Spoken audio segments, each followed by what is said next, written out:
থেকে বিরত হয়ে সে শুধু আল্লাহর নেক আমলের মধ্যে আল্লাহ তাআলার গুণগানের মধ্যে তার সময়কে ব্যয় করে, ঠিক কি না?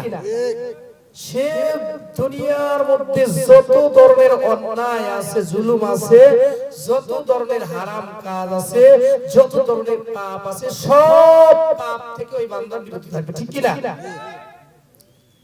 যে বান্দার মধ্যে আল্লাহ তাআলার ভয় থাকবে সে মানুষকে আঘাত করতে পারবে, ঠিক কি না? যেই বান্দার মধ্যে আল্লাহ রাব্বুল আলামিনের ভয় থাকবে সে বান্দা কোনোদিন মানুষকে গুলি করতে পারবে, ঠিক কি না? যেই বান্দার মধ্যে আল্লাহ রাব্বুল আলামিনের ভয় থাকবে সে আল্লাহ এবং আল্লাহর রাসূলকে নিয়ে কথা বলার সুযোগ পাবে না, ঠিক কি না? আজকে আমাদের এই বাংলাদেশের মধ্যে এত কোটি মুসলমান থাকার পরেও আজকে ইতিপূর্বেও অনেক কথা আমরা শুনেছি যে বাউল সম্রাট, আপনারা নাম শুনেছেন, এই বাউল সম্রাট আল্লাহ এবং আল্লাহর রাসূলকে নিয়ে অনেক কটূক্তি করেছে, কথা বলেছে। আমরা এই মুসলমান থাকা অবস্থায় এদের আমরা কোনো প্রতিশোধ নিচ্ছি না এবং এদেরকে দুনিয়া থেকে শায়েস্তা করার জন্য কোনো পায়তারা আমরা করতেছি না। আমরা মুসলমান শুধু নিজেরা বাসার মধ্যে খাইতেছি আরামের সাথে, বাসার মধ্যে খাইতেছি আর আরাম করতেছি, আর দুনিয়ায় কি হইতেছে না হইতেছে ওগুলো দেখার বিষয় না। আজকে আপনি ঘরে বসে আছেন, ভাবতেছেন যে ওই দিক দিয়ে শুধু ঢাকা শহর দিয়েই আপনার সব আযাব গজব হইতেছে, না।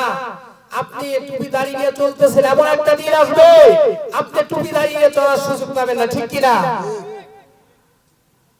ওই দিন আসার আগে আমাদেরকে কাপড়ে কাপড়ে নিয়ে মাঠে নামতে হবে, ঠিক কি না?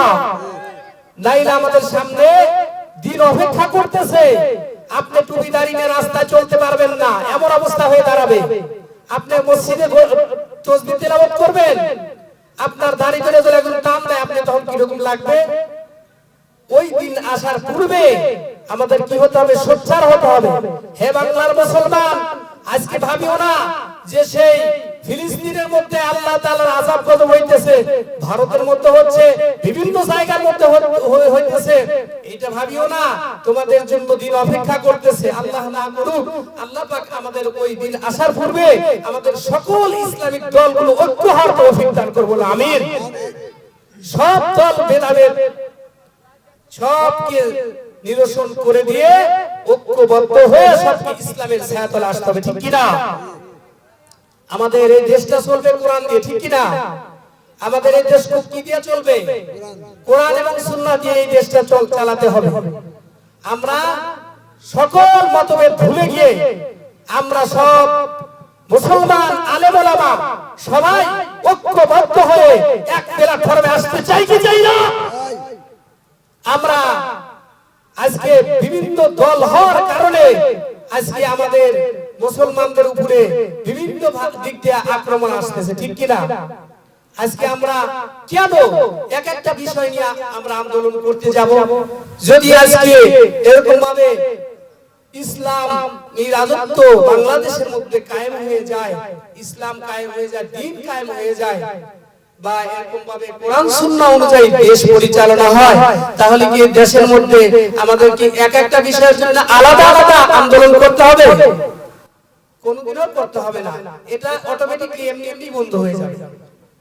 এই জন্য প্রিয় ভাইরা, আমাদেরকে সোচ্চার হতে হবে যে এখন থেকে আমরা দুনিয়াতে আসছি, আমরা বাঘের মতো বেঁচে থাকতে চাই, ঠিক কি না?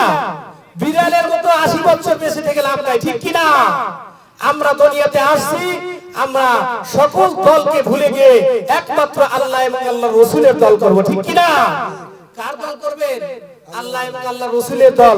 ওই আল্লাহকে সন্তুষ্ট করতে কি করতে হবে সেটা করি। কে কি করতেছে না করতেছে আমরা কেন আরেকজনের জ্ঞান বিচারি করতে যাব? কেন আমি বলবো আমার দিকে আসো, আমি জামাত ইসলামের দিকে আসি, আমি চরমনাইয়ের দিকে আসি, আমি এরকম ভাবে বিভিন্ন আমি এরকম ভাবে এনসিপি কত দল বের হয়েছে, এই দলগুলোর দিকে আসো না, নদিবা আমাদেরকে কি করতে হবে? ঐক্যবদ্ধ হয়ে এক প্ল্যাটফর্মে এসে এক আল্লাহ এবং আল্লাহর রাসূলের কথা বলতে হবে, ঠিক কি না? যদি আমরা এটা করতে পারি, দেখবেন এই দেশের মধ্যে পুরো নাস্তিকের বাচ্চারা, পুরো বেঈমানের বাচ্চারা আল্লাহ এবং আল্লাহর রাসূলকে নিয়ে কথা বলার সাহস হবে না, ঠিক কিনা? আমাদেরকে সকল মুসলমান আলেম ওলামাদেরকে এক হতে হবে, মসজিদের ইমাম সাহেবদের এক হতে হবে, হইয়া আমাদের একবারে বাতিলের পক্ষে আমাদের নামতে হবে। দেখবেন অটোমেটিকলি আল্লাহর রহমত এই দেশের মধ্যে আসতে শুরু করবে, ঠিক কি না? এই দেশ থেকে সকল ধরনের পাপাচার বন্ধ হয়ে যাবে, ঠিক কি না? আমাদেরকে পর্দার জন্য বারবার আমাদেরকে মসজিদের মেম্বারে বলে, মসজিদের মেম্বারে এরকম পর্দার জন্য বারবার বলতে হবে না, মসজিদের মেম্বারে সুদের কথা বারবার বলতে হবে না, মসজিদের মেম্বারে ঘুষের কথা বারবার বলতে হবে না, মসজিদের মেম্বার থেকে আমাদেরকে বলতে হবে যে নারী নীতিমালা কায়েম করতে হবে, এমনটা বলতে হবে না। এটা অটোমেটিকলি এমনি এমনি সবকিছু ঠিক হয়ে যাবে, ঠিক কি না? আমাদের ঠিক হতে হলে যে পয়েন্টে থাকা দরকার সেই পয়েন্টে আমাদের যেতে হবে, ঠিক কিনা ভাইরা আমার? আজকে আমাদের বড়ই পরিতাপের বিষয়, আজকে আপনি এক দল করতেছেন, অমুকে আরেক দল করতেছে, কিন্তু আজকে বিভিন্ন মোতালাক্ক হওয়ার কারণে আজকে আমাদের এই দেশের মধ্যে বিজাতিরা, ইহুদি খ্রিস্টানরা আমাদের থেকে সুযোগ পেয়ে যাচ্ছে। এরা বলতেছে দেখো আজকে আমাদের কি বড়ই পরিতাপের বিষয়, আগামীতে আমাদের যে টুঙ্গির ইজতেমাটা আসতেছে, টুঙ্গি বিশ্ব ইজতেমা আসতেছে, এই 2, 3, 4 এই টুঙ্গির ইজতেমাটা কেন আমাদের মধ্যে ডিভাইড হয়? আজকে আমাদের মধ্যে ডিভাইড হলো কেন? আজকে যদি আমরা সকল ওলামায়ে কেরাম, সকল মুসলমান ঐক্যবদ্ধ হয়ে এটাকে যদি আমরা মজবুত ভাবে এই দ্বীনের কাজগুলো, দাওয়াত ও তাবলীগের কাজগুলো করতাম, তাহলে কি আমাদের এই দেশের মধ্যে এত অশান্তি সৃষ্টি হইতো? আগে দেখতেন দাওয়াত ও তাবলীগের কাজের জন্য মানুষের কত মহব্বত, কত আজমতের সাথে করছে, আর এখন মসজিদে বয়ানের জন্য বলতে হয় যে হুজুর হুজুর একটু বসেন, কিছু দিনে আলোচনা হবে, হুজুর একটু তালিম হবে, বসেন। কেন বলতে হবে? এমনি এমনি তো বসার কথা, ঠিক কি না? কেন তুমি ভালো হইতাছো না? আজকে আমাদের হিংসা অন্তরে যে ভর্তি, আজকে আমাদের মনটাকে আমরা পরিষ্কার করতে পারতেছি না, নফসটাকে আমরা পরিষ্কার করতে পারতেছি না। ও মুসলমান ভাই ও বোনেরা, সময় কম, সময় কম। আমাদের এই দুনিয়াতে আসছি, আমরা এক প্রতিজ্ঞা করি আসছি যে এই দুনিয়াতে আসছি, আমাদের আর চলে যাওয়া লাগবে। কোথায় চলে যেতে হবে? আল্লাহ তাআলার নিকটে, সুম্মা ইলাইহি তুরজাউন। আল্লাহর নিকটে যেহেতু চলে যাওয়া লাগবে, অতএব কারণে এই দুনিয়াতে যে কয়েকদিন বেঁচে থাকবো বাঘের মতো গর্জন দিয়ে থাকবো, ঠিক কি না? আমাদের উপরে যেন কোন বেঈমানের বাচ্চা, কোন নাস্তিকের বাচ্চারা যেন কথা বলার সুযোগ না পায়, ঠিক কি না? আল্লাহ রাব্বুল আলামিন আমাদেরকে কোরআনে কারীমের আয়াত এবং রাসূলের পাক